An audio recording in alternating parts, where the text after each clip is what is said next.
اللہ تعالیٰ نے نا انسان کو پیدا ہی مشقت میں کیا ہے، یہ مشقت میں ہے۔ رب فرماتے ہیں میں نے اس کی پیدائش ہی، اس کا خمیر ہی مشقت والا بنایا۔ اللہ کریم نے قرآن مجید میں فرمایا لَقَدْ خَلَقْنَا الْإِنسَانَ فِي قَبَدٍ، فرمایا بے شک ہم نے آدمی کو مشقت میں رہتا ہوا پیدا کیا ہے، پیدا ہی اس کو قبض کیا ہے، مشقت میں رہتا ہوں۔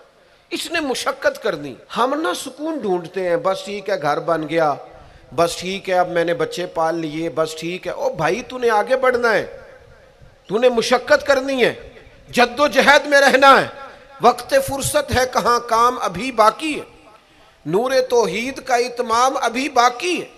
یاد رکھیں اگر آج جوانی ہے تو بڑھاپا آئے گا، آج اگر صحت بالکل ٹھیک ہے تو آہستہ آہستہ خدا نخواستہ قوا اور اعصاب کمزور ہونے لگتے ہیں، ٹھیک ٹھاک نظر ہوتی ہے پھر بڑے نمبر کی اینک لگ جاتی ہے، انسان کمزور ہونے لگتا ہے۔ ہمیں نا ذہنی طور پر تیار رہنا ہے۔ لوگ کہتے ہیں جناب پتہ نہیں میں بڑا پریشان ہوں، ایک مشکل ختم ہوتی ہے دوسری شروع ہو جاتی ہے۔ میں نے کہا یہ مشکل نہیں، یہی تو مزہ ہے زندگی کا۔ اللہ کہتا ہے میں نے تجھے مشقت میں پیدا کیا ہے، اور تو کہتا ہے کہ آسانی ہو جائے۔ اب یہ تو نہیں نہ ہوگا، جس نے جیسا پیدا کیا ہے بات تو اس قادر مطلق کی چلے گی، تیری نہیں چلے گی جب اس نے پیدا ہی مشقت میں کیا ہے۔ حضرت زید بن ارقم رضی اللہ تعالیٰ عنہ بیمار تھے، یہ ذرا بات سننا میرے کریم کی۔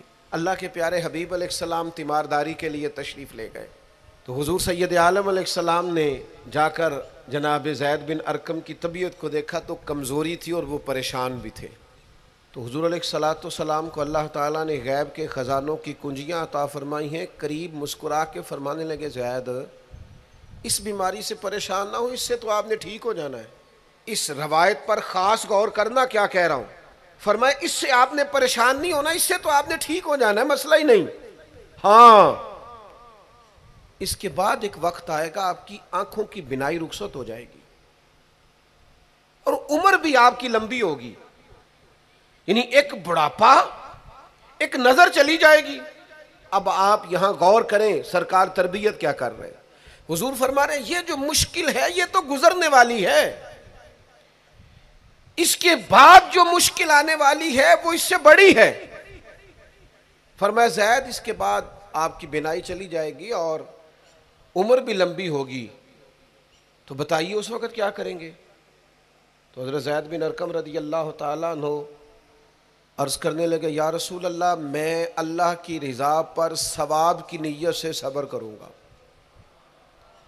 معنی کیا ہے، دکھ قبول محمد بخشا راضی رہن پیارے۔ ٹھیک ہے اگر بینائی جائے گی اور بڑھاپا آئے گا تو قبول کریں گے، رب کی رضا کے لیے ثواب کی نیت سے صبر کریں گے۔ ایسے بھی کبھی دنیا میں